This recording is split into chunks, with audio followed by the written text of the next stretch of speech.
고린도전서 15장 1에서 11절까지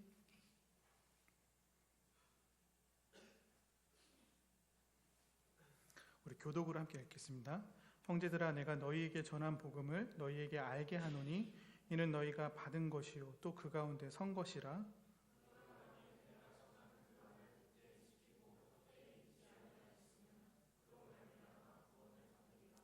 내가 받은 것을 먼저 너희에게 전하였노니 이는 성경대로 그리스도께서 우리 죄를 위하여 죽으시고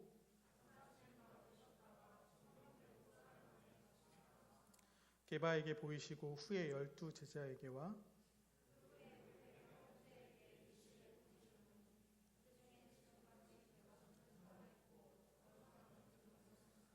그 후에 야고보에게 보이셨으며 그 후에 모든 사도에게와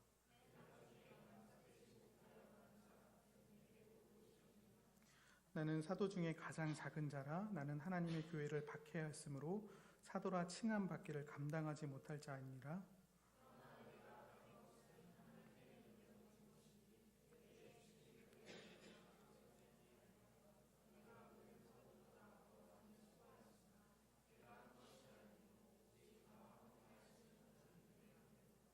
그러므로 나나 그들이나 이같이 전파하매 너희도 이같이 믿었느니라. 아멘. 그리고 오늘은 다시 들을 필요가 있는 복음 두 번째 파트 제목이라는 가지고 함께 말씀을 좀 나누고자 합니다.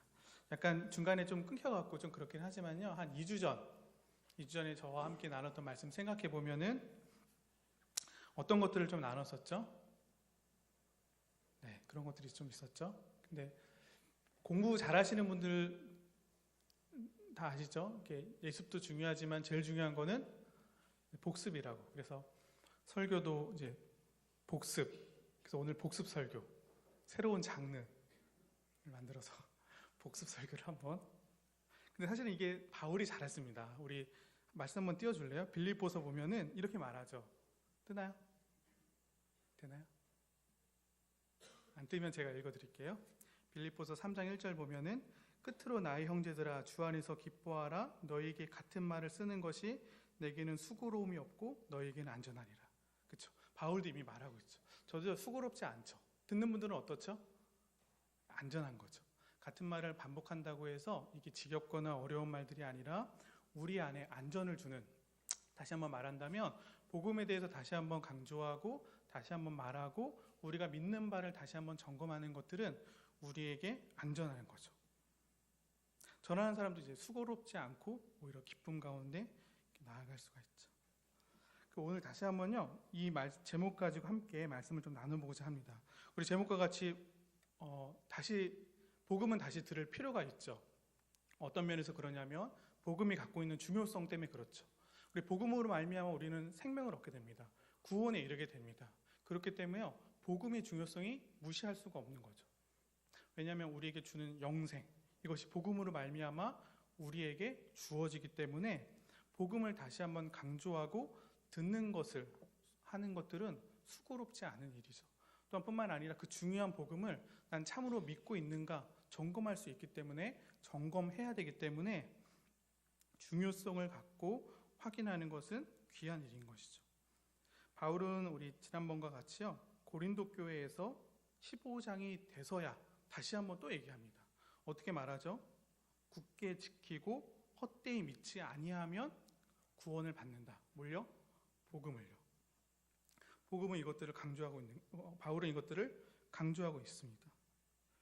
그렇기 때문에요, 믿음이라는 건 늘 현재성이 있습니다. 과거의 영광으로 지금을 설명할 수 없죠. 과거가 영광스러웠다면 지금 역시도 그렇게 동일하게 고백하는 것이 이제 믿음의 영역이죠. 괜찮죠? 네. 믿음은 늘 현재성이 있어요. 그래서 날마다 내가 죽는다. 어저께 죽었으니까 오늘 안 죽어도 되겠지.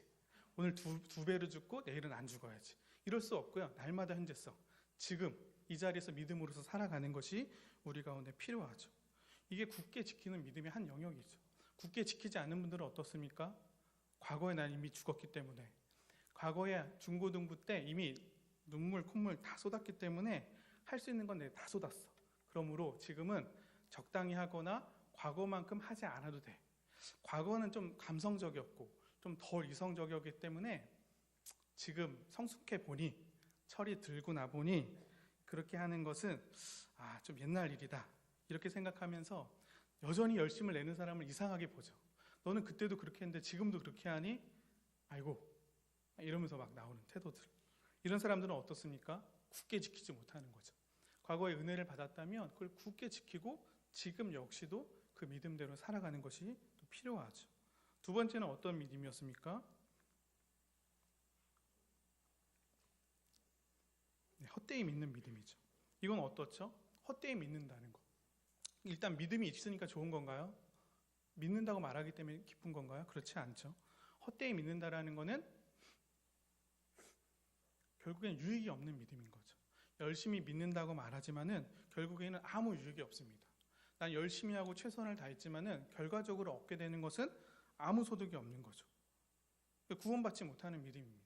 근데 확신은 있죠. 나는 믿는다. 뭐에 대한 확신이 있습니까? 내가 믿는 대상에 대한 확신이 아니라 나는 내가 믿는다라는 걸 확신해. 이런 말인 거죠. 이해하셨나요? 네, 대답이 나는 내가 믿는 걸 확신해. 예수님이 우리의 구원자 되신 것에 대해서 확신하는 것보다 나는 내가 믿는 걸 확신해. 그래서 누가 나 안 믿는다 그러면 화가 나죠. 근데 누가 예수님이 누구냐 물어보면 그냥 침묵합니다. 헛되이 믿기 때문에 그렇죠. 이런 분들은 전도할 때 할 말이 없습니다. 나는 믿는 걸 확신하지만은 내가 전해야 될 예수 그리스도에서 할 말이 없기 때문에 전도에 좀 어려움이 있죠. 그렇게 되면 어떻습니까? 야, 너 오늘 죽으면 천국 갈 수 있어? 그럼 지금 죽을래? 싫어. 이런 말 하면서 막 다른 거에 강조점을 두면서 힘을 내는 거죠. 그렇죠.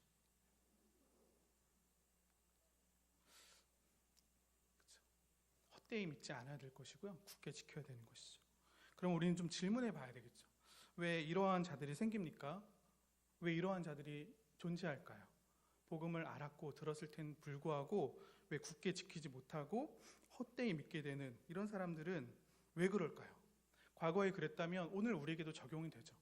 과거 사람들만 그랬겠지. 오늘날 인터넷이 이렇게 발달되고 정보가 이렇게 되어지고 성경이 이렇게 보편화됐는데 지금 그렇지 않겠지요. 그렇죠? 그렇지 않다라는 거죠.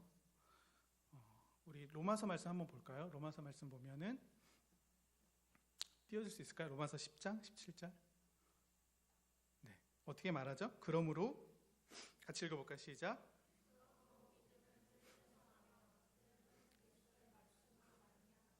그렇죠. 우리가 말씀을 나눴던 것처럼요. 믿음은 그리스도의 말씀을 들을 때 자라가게 됩니다. 그러면 굳게 지키지 못하는 자들, 헛되이 믿는 자들은 결론은 뭡니까? 말씀을 듣지 못했거나 안 들었거나 듣지 않았기 때문에 그렇죠. 그들에게는 말씀이 그들에게는 들어가지 않았죠. 그리스도가 풍성하게 설명되거나 전파되거나 선언되지 않았다는 걸 생각해 볼 수 있습니다. 이건 좀 이렇게 설명할 수 있겠죠. 성경을 많이 아는 것과 복음을 아는 것은 좀 다르죠. 성경의 내용들을, 정보들을 많이 안다고 해서 더 복음적이고 더 온전하지 않다라는 것들을 우리는 생각해 볼 수 있습니다. 그 새로운 신자들, 새 신자들, 새 친구들, 주일학교는 새 친구, 청년은 새 가족 맞나요? 새 가족들은 처음에 교회 왔을 때 낯설어합니다. 성경을 보면 굉장히 낯설어합니다. 이미 아브라함을 딱 봤을 때 낯설어하죠. 왜 그렇죠? 이름이 네 글자라는 거에 당황스럽죠. 그리고 더 당황스러운 건 뭡니까? 그의 아들이 아삭이 아니라 이삭이라는 사실. 아자 돌림이 아니라는 거에 굉장히 놀라죠. 그리고 어떻습니까? 그리고 또 삼손이 이제 손이 세 개가 아니라는 사실에 진지하게 당연히 아니겠군요. 이런 태도로 취급되죠. 우리들은 어떻습니까? 너무 당연하죠. 아브라함의 아들은 이삭이고요. 삼손은 세 개가 아니라 힘이 셀 뿐입니다. 우리는 그들보다 정보를 더 알고 있어요. 근데 이런 정보들이 있다고 해서 더 복음적이지 않죠. 더 주의 은혜를 추구하거나 은혜를 누린다고 말할 수 없습니다. 막 어려운 일이 생겼어요. 고난과 힘든 일이 생겼어요. 근데 묵상하는 거죠. 그렇지? 아브라함의 아들은 이삭이지. 힘이 난다. 주의 은혜가 넘친다. 삼손은 힘이 셌지. 나도 힘이 세야지. 이런 걸로 우리가 힘든 거 어려움들을 이겨낼 수가 없죠. 왜 그렇습니까? 정보와 내용만으로는 우리가 복음적으로 살아갈 수가 없기 때문입니다. 그래서 어떻게 됩니까? 주의 복음을 들어야 되는 거죠. 주의 말씀을 들어야 되는 것이죠. 하나님이 우리 이스라엘들을, 하나님의 백성들을 어떻게 구원해 나가시는가, 구원의 역사들을 성경을 통해서 배워야 되는 거죠. 하나님이 사람들과 관계 맺으면서 언약을 세우시면서 그들과 어떻게 관계를 맺어 나가시는지, 이 땅 가운데 하나님 나라가 이 복음으로 말미암아, 예수 그리스도의 오심으로 말미암아 어떻게 선언되어지고 펼쳐지는지, 그로 말미암아 누리는 성도의 영광이 무엇인지를 우리는 말씀을 통해서 배우고 알아가야 되는 거죠. 그럴 때 이제 믿음이 자라는 것이죠. 그렇기 때문에 교회 오래 다녔다고 해서 그 믿음을 보장해 주지 않습니다. 교회 한 30년 다녔으면 믿음이 수직을 자라나요? 질문해 볼 게 있죠. 복음을 알고 있는가? 복음을 듣고 30년 동안 있었는가? 그럴 때 결과물이 있다는 걸 우리가 생각해 볼 수 있습니다. 그러므로 우리 어떻게 해야 됩니까? 복음을 듣는 자리에 우리가 나아가야 되는 거죠. 복음을 듣지 못했다면 복음을 듣는 자리로 가야 되고, 복음이 전파되는 자리에 앉아서 사모함으로 그것들을 들어야 될 필요가 있는 것이죠. 또 한번 생각해 본다면 우리 고린도전서 우리 4장 4절이 있습니다. 한번 읽어볼까요? 시작.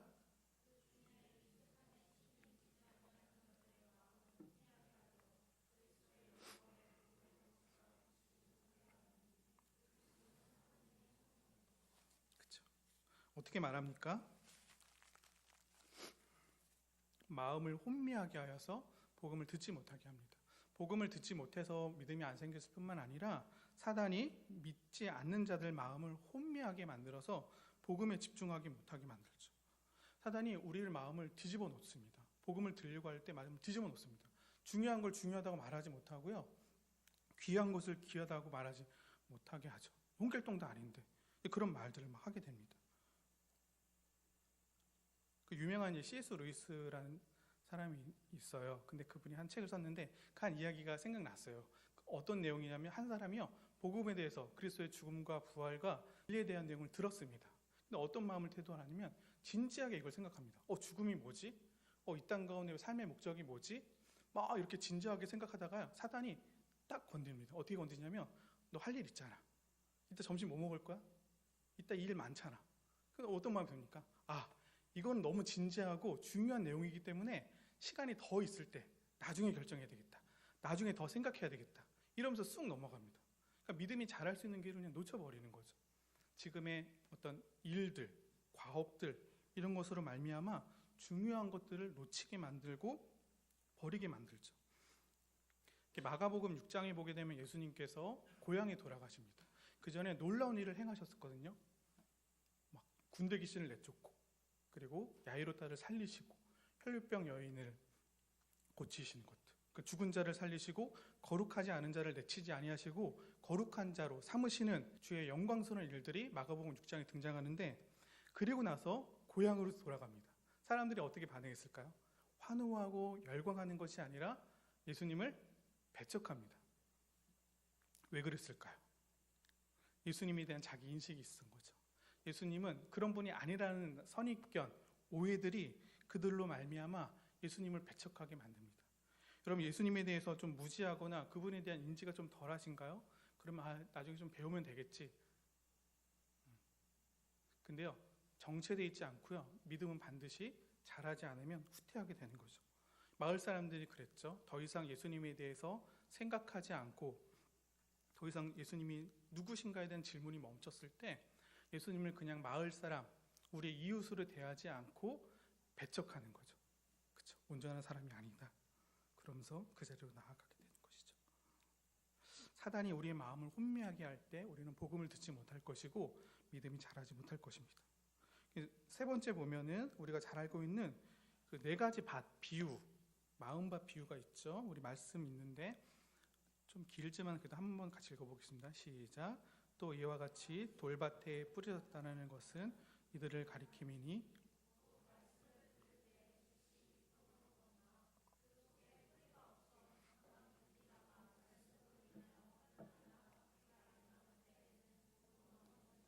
또 어떤 이는 가시떨기에 뿌려진 자니 이들은 말씀을 듣기는 하되 염려와 재물의 유혹, 기타 욕심이 들어와 말씀을 막아 결실하지 못하게 되는 자유.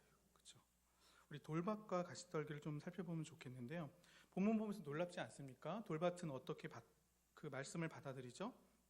기쁨으로 받아들인다고 말합니다. 더 놀라운 건 뭔지 아세요? 어떤 게 더 놀랐죠? 본문 보시면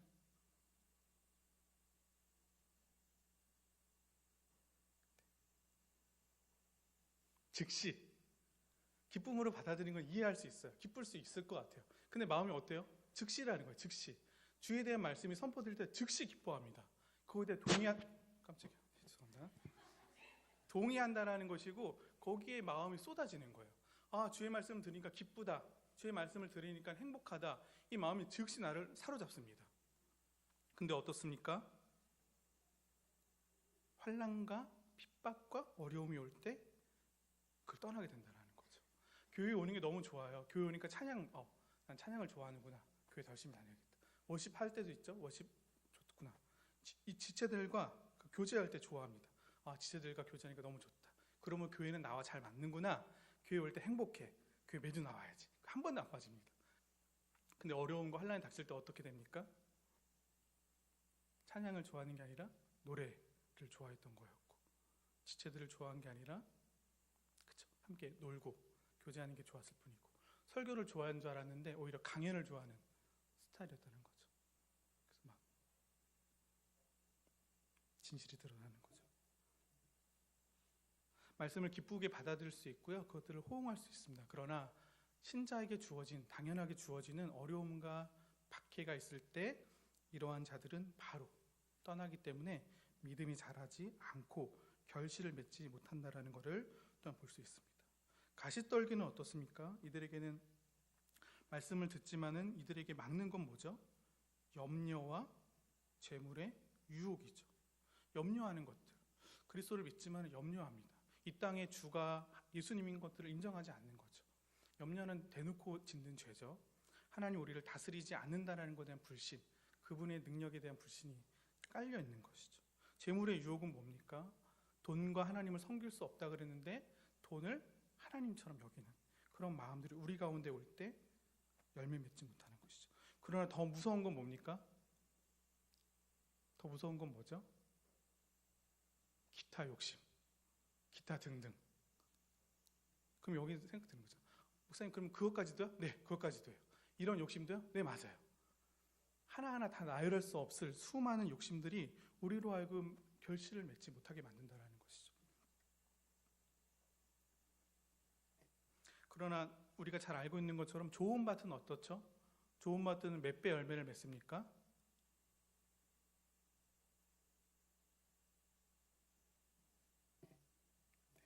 같이 가는 거죠? 네, 같이 가고 있죠? 네. 30배, 60배, 100배 생각나세요? 네, 생각나십니까? 다행이네요. 그렇게 열매를 맺게 돼요. 신자의 삶이 그렇다라는 거예요. 신자는 그냥 한 몇 배, 이게 아니라요. 30배, 60배, 100배의 열매를 맺는 거죠. 우리가 신자가 됐다면, 복음을 알고 있다면 우리의 삶은 어떨까요? 현저하게 바뀐다라는 거죠. 어떤 조금 달라지거나 우리 아이가 달라졌어요. 이게 말할 때 정도가 아니라 완전히 변했어요. 이런 말이 나오는 거죠. 나도 달라졌어. 나도 몇 배 받았어. 몇 배인데 0.2배. 그럼 안 좋은 거 아닌가? 막 이렇게 말하는 거죠. 그런 사람이 없다라는 거죠.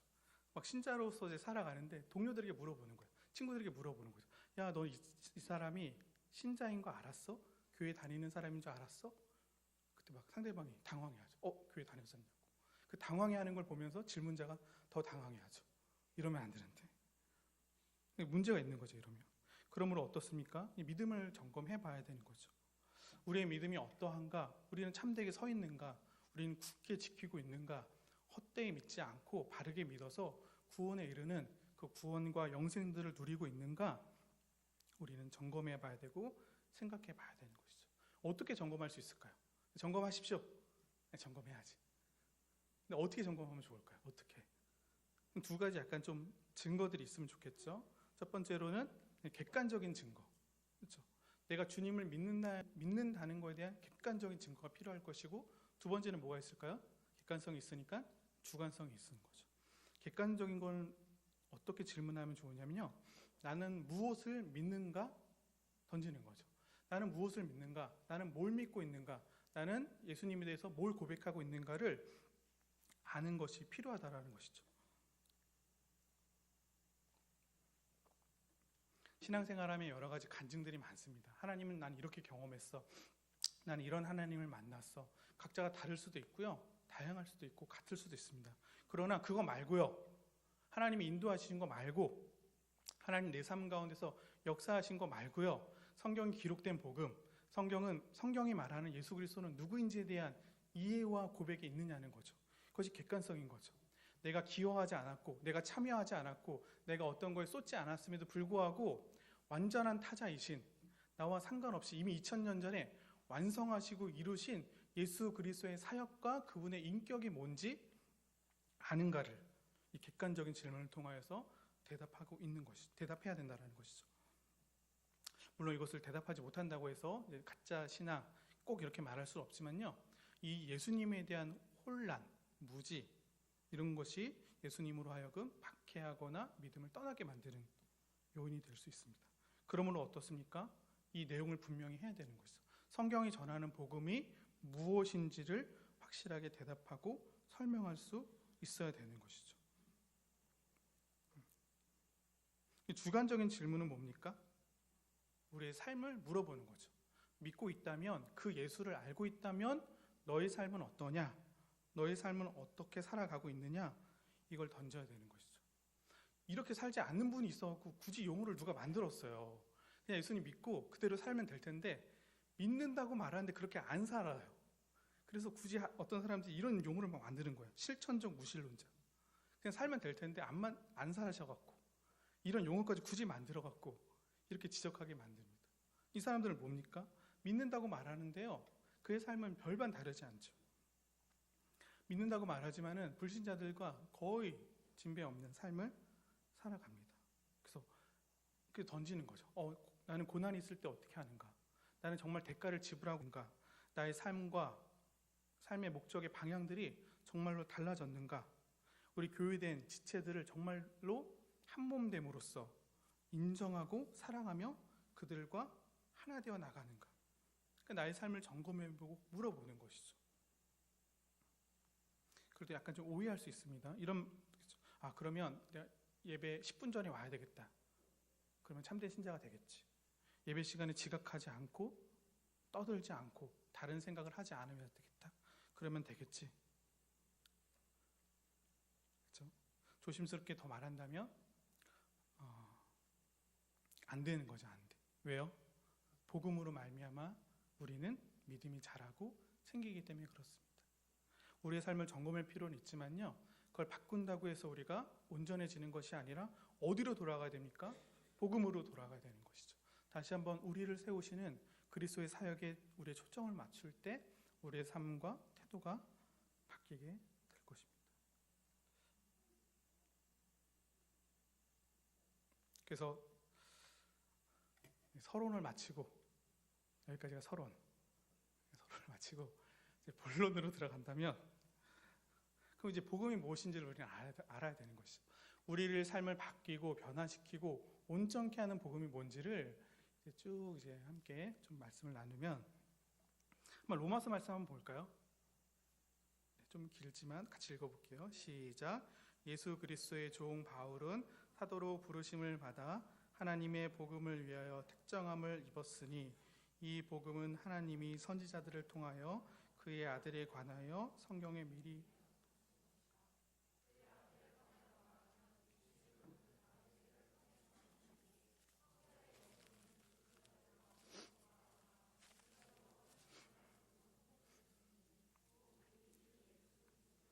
그렇죠.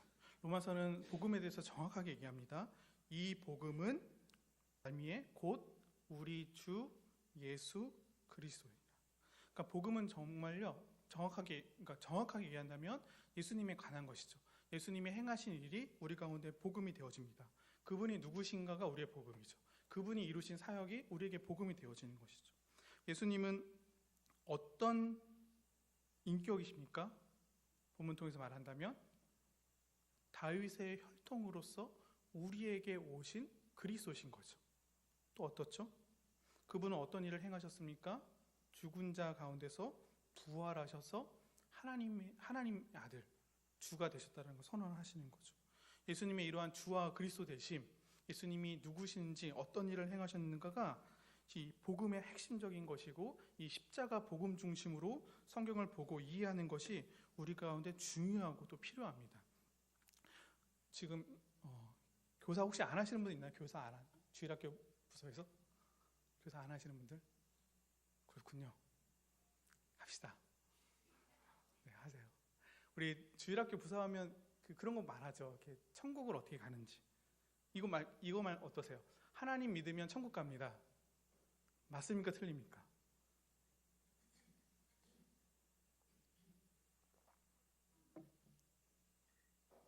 그쵸? 이런 거 꼭 물어보면 아니다라는 걸 전제하고 물어보는 거죠. 좀 맞아요. 근데 좀 아쉽죠? 어떤 면에서 아쉬워요?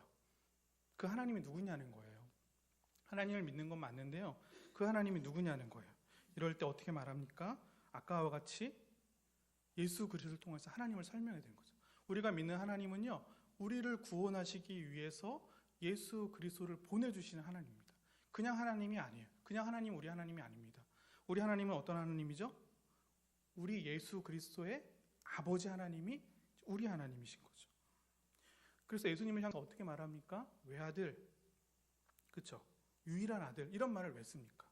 예수님을 통해서만이 하나님을 알 수 있기 때문에 그렇죠. 우리가 예수님을 통하지 않고 하나님을 안다 말하는 자들은요, 다 이단입니다. 그래서 어떻게 합니까? 예수님만 통해서만이. 다시 정확하게 얘기한다면 예수 그리스도가 행하신 그 십자가 사건으로 말미암아 우리가 하나님의 사랑을 안다 말할 때 하나님의 사랑을 아는 것이고, 그것으로 말미암아 하나님을 이해한다고 말할 때 참되게 이해한다라고 우리는 말할 수 있는 것이죠. 그러므로 이 십자가 복음 중심으로 우리는 성경을 봐야 되는 것이고 하나님을 이해될 필요가 있습니다. 또 복음은 또 어떻게 더 설명할 수 있을까요? 두 번째 한번 로마서 말씀 한번 더 볼까요? 네, 한번 또 읽어볼게요. 시작.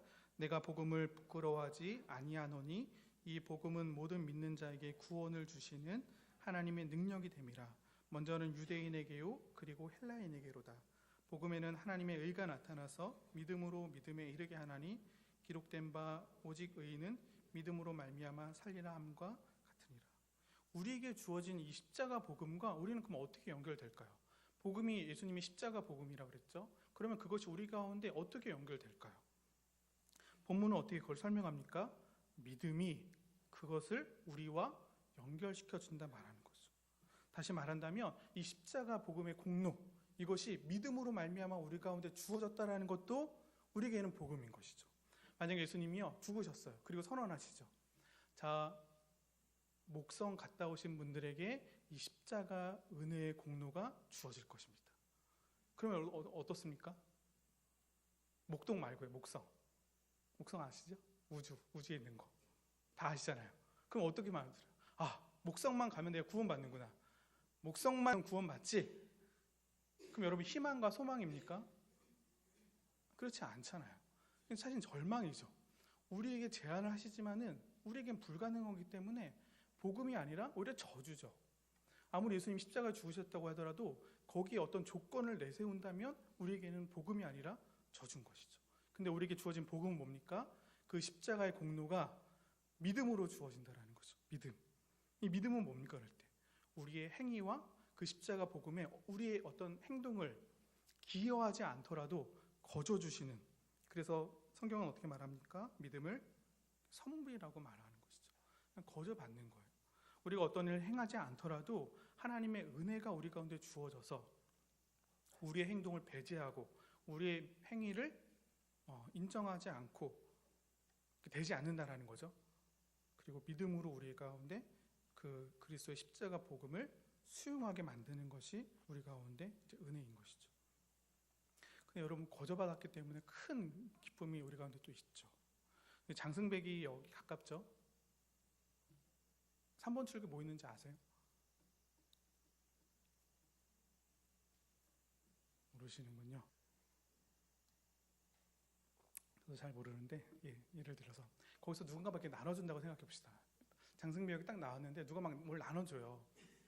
근데 받기는 싫었는데 어른이 주니까 받는 게 습관이 돼갖고 두 손으로 이렇게 봤어요. 아니 뭐야? 그래서 딱 열어봤는데 뭐가 있을까요? 강남 아파트 10채 명의. 그렇죠? 경기도 10만 평 딱 명의. 딱 받는 거예요. 그럼 어떤 마음이 듭니까? 이거 주는 거 맞나요? 이거? 공짜로 주는 건 거 맞아요? 깜짝 놀라죠. 막 너무 좋아하고 집에 가서 자랑하고 부모님한테 말하고 부모님 같이 갑시다. 또 달라 그러고 막. 근데 하나님이 우리에게 그렇게 주시는 거예요. 그냥 툭 던지시고 공짜로 대가 없이. 하나님 우리에게 그냥 거저 믿음으로 자신 전체를 다 우리에게 주시는 거죠. 주셨습니다. 그렇죠. 원래 사람이 좀 그렇죠. 너무 좋으면 그냥 좋으면 막 소리 지를 텐데 너무 좋아서 감격하면 여러분 어떻죠? 침묵하게 되죠. 지금 약간 그런 상태. 딱 그렇죠. 너무 받은 게 크니까 감당이 안 돼서 표현을 주체할 수 없는 하나님의 은혜가 크다 이렇게 말하고 있는 거죠. 그러니까 우리가 받은 은혜가 그렇습니다. 뭐라고 우리가 뭘 했다고 그 하나님을 다 받습니까? 그렇지만 우리 가운데 이 믿음으로 자신을 주시는 것이 우리 가운데 또 다른 설명되는 복음의 영역인 것이죠. 세 번째로 한 번 더 보면은 우리 갈라디아 말씀 한번 볼까요? 같이 읽겠습니다. 사람이 의롭게 되는 것은 율법의 행위로 말미암이 아니요 오직 예수 그리스도를 믿음으로 말미암 줄 알므로 우리도 그리스도 예수를 믿나니 이는 우리가 율법의 행위로서가 아니고 그리스도를 믿음으로써 의롭다함을 얻으려 함이라. 율법의 행위로서는 의롭다함을 얻을 육체가 없느니라. 십자가 복음이 믿음으로 말미암아 우리에게 주어졌습니다. 그래서요. 그 결과는 뭡니까? 말할 때 이걸 볼 수 있는 거죠. 의인이 된다. 의롭다함을 얻는다. 이것이 우리 가운데 복음인 것이죠. 원래는 우리는 어떤 상태였습니까? 우리는 누구죠? 하나님을 대적한 자였죠. 하나님을 노골적으로 저주하고 대적하고 그분의 멱살을 잡으며 당신이 왕이 아니라 내가 왕이라고 선언하는 자들이 바로 우리들입니다. 그런 죄인들을 하나님이 어떻게 하신다고요? 그냥 용서 정도가 아니라 괜찮다 정도가 아니라 의롭다함을 얻는 완전한 의인으로서 우리를 세워준다라는 것이 우리 가운데 주어진 복음이죠. 이제는 하나님 나라에서 쫓겨나서 에덴 동산에 쫓겨나서 이제는 다시는 들어갈 수 없는 그 나라를 그 복음으로 말미암아 우리가 들어갈 수 있는 자격을 얻게 하시는 것이 우리 가운데는 복음인 것이죠. 여러분 우리의 삶이 어떻습니까? 좀 하루 더 살면 좀 어떠세요? 더 좋은가요? 하루 더 살면 그만한 죄를 더 짓지 않나요? 우리는 모든 거에 다 자격이 없지만은 지옥 가기엔 충분한 자격들을 날마다 갖습니다. 오늘 하루 더 살면 어떻습니까? 오늘도 역시 지옥 가기에 충분하구나. 날마다 그 합당함들을 누리고 고백하며 살아가는 것이 우리의 모습이죠. 그러나 우리에게 주어진 복음은 뭡니까? 십자가 복음으로 말미암아 그냥 거저주는 이 믿음으로 말미암아 우리가 하나님 앞에 설 수 있는 존재가 됐다. 이제는 하나님께 나아갈 수 있다. 예전엔 죄인이라서 하나님의 진노를 받아서 철저하게 진노의 대상이었다면 이제는 오히려 이 복음으로 말미암아 완전한 의인으로서 그분 앞에 담대히 날마다 수시로 언제든지 나아갈 수 있는 자격을 얻었다라는 것이 우리 가운데 주어진 복음인 것이죠. 이렇게 좀 영역들을 설명하며 말하는 것이 이 복음의 대강이죠. 대강 말했습니다. 대강. 이것들을 더 풍성하게 알아가는 것이 우리 가운데 주어지는 믿음의 길이고 숙제이고 나아갈 방향인 것이죠. 이 그리스도의 복음을 더 알아가는 것이 우리 가운데 소망이 되어야 되는 것이고 더 기대하게 되고 마음을 갖춰야 되는 것이죠. 다시 한번 물어볼게요. 다시 한번 점검해 봅시다. 우리의 믿음은 어떠한가요? 이러한 것들을 고백하고 있고 이런 것들을 말하고 있고 현재 설명한다면 이런 것들에 좋아하고 있나요? 이것에 우리의 소망을 두고 있나요?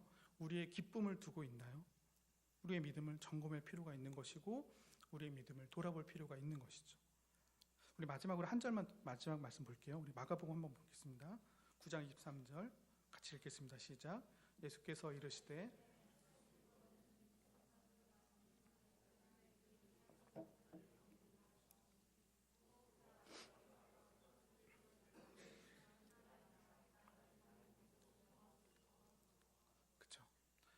혹시 이런 분들이 있나요? 이 아버지의 표현이 재밌지 않나요? 내가 믿는다고 말하지만은 뭘 구합니까? 내가 믿음 없는 것을 도와주소. 그럼 믿음이 있는 거예요, 없는 거예요? 약간 예수님도 당황하시지 않았을까? 믿는다고 말하는데 믿음을 달라고. 우리의 상태가 좀 이럴 수가 있죠. 나는 믿는다고 얘기했지만은 더 안전하기 위해서 어떻게 합니까? 믿음을 더 구해야 되는 거죠. 믿음의 주요 우리를 온전케 하신 예수께 우리의 믿음을 간구하고 또 점검받을 필요가 우리 가운데 있죠. 온전히 서 계신 분들은 있죠. 이미 그 서 있는 분들이 계시죠. 그러나 그분들이 점검할 필요가 없습니까? 그렇지 않죠. 예수 그리스도의 복음을 들을 때 더 온전해지는 것이죠. 더 큰 믿음으로 주를 더 신뢰하는 자로 나아갈 것이죠. 믿음이 불안했거나 좀 없는 자들은 어떻습니까? 이 아버지의 말처럼 믿음을 간구할 때 예수님께서 우리에게 믿음을 주시는 거죠. 이 복음으로 말미암아 주어지는 이 믿음으로 말미암아 우리는 더 온전해집니다. 그러므로 복음이 강단에서 또 우리 삶 속에서 우리 모임 속에서 나눠질 때 우리는 수고스럽지 않고 안전함을 누리며 이 기쁨 가운데 나아갈 수 있을 것입니다. 믿음에 대해서는 여러분 모험하지 마세요. 이게 무슨 말입니까? 나는 괜찮을 거야. 지금 이 정도면 됐어. 지금 하나님 만나면 돼. 그렇게 하지 마시고요. 늘 점검하십시오. 나는 믿고 있는가? 바르게 믿고 있는가? 나의 객관적인 진술은 뭔가? 주관적인 나의 삶, 의의 열매들은 나타나는가? 실제적으로 다른 사람은 나를 신자로서 여기고 있는가? 그게 주된 것은 아니지만 의의 열매가 있는가? 질문하는 차원에서 그런 것들을 설명할 수 있을 것입니다. 그러므로 어떻게 합니까? 이런 복음을 나눌 수 있는 자리에 참여하셔야 되는 거죠. 그냥 교회만 왔다 갔다 이렇게 하지 마시고요. 순모임도 오시고 또 성경 연구 모임이나 책 읽기 모임 그런 것들이 생긴다면 적극적으로 참여하셔서 함께 주의 복음을 나누고 이 복음 가운데 온전히 서 있을 수 있는 우리가 될 수 있도록 힘써야 되는 것이죠. 우리 그러한 청년부 되시기를 바랍니다. 자, 기도하겠습니다. 하나님 아버지 감사합니다. 우리에게 주어진 복음이 너무 영광스럽고 우리에게 크기에 늘 감사함으로 나아가야 되지만은 우리가 혹시 바르게 믿지 않고 있다면 또 헛되이 믿고 있었다면 우리의 마음들을 돌이키게 하시고 우리의 신앙을 점검케 하셔서 우리에게 주어진 이 영광스러운 십자가 복음 앞에 우리의 삶과 우리의 삶의 방향들과 목적들을 내어던지게 하시고 예수님의 주와 그리스도 되심을 온전히 선언하며 나아갈 수 있는 우리 모두가 될 수 있도록 인도하여 주옵소서. 감사합니다. 예수님의 이름으로 기도드립니다. 아멘. 축도하고 마치겠습니다.